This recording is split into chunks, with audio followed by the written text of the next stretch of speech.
It's the late 1980s in Derry, Maine, where our story takes place, and the primary antagonist, a clown that is called It, or Pennywise, the dancing clown.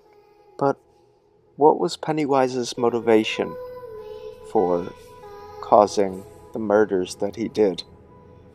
What was going on in a historical context in America just before King wrote the novel It, to help us begin to grapple with just what this supernatural being was about and what he represented?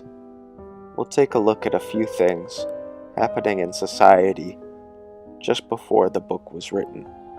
During the 70s and 80s, clowns began appearing in hospitals, specifically treating children. This was called clown care, and it was adopted pretty much universally through a lot of Western countries.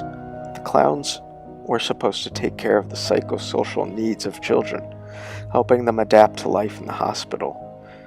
They would turn frightening situations into moments of laughter to distract the children from anxiety that they would be feeling.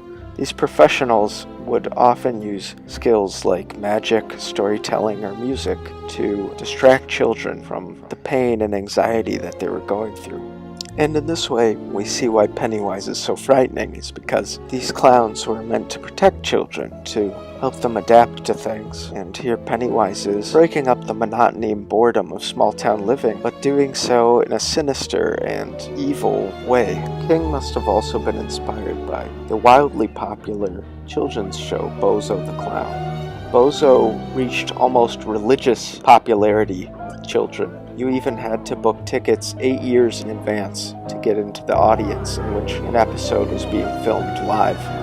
Its popularity even inspired the creators to create local Bozo programs where each area would have their own Bozo the Clown. So, in a way, Bozo was everywhere at once.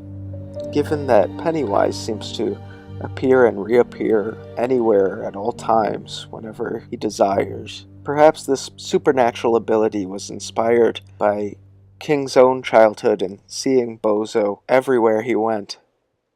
So what happened to Pennywise? Why did he turn out the way that he did?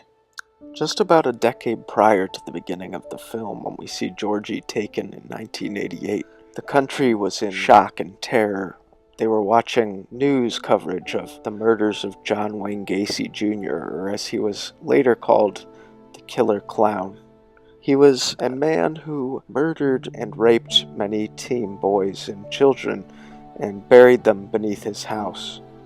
He was called the Clown because he would dress up as a clown, Patches or Pogo, characters for which he invented, for charitable events in which he would go and entertain children and work with children at hospitals. Gacy seemed to have very stark personality differences, or at least in the way that he behaved outwardly. One of his defense attorneys described Gacy in the following way. He said that when he was good, he was the best of good, but when he was bad, he was the worst evil. So in this way, we can see maybe that Pennywise is supposed to represent the other side of the coin, the evil side of the clown, the yang to circus clown's yin, if you will.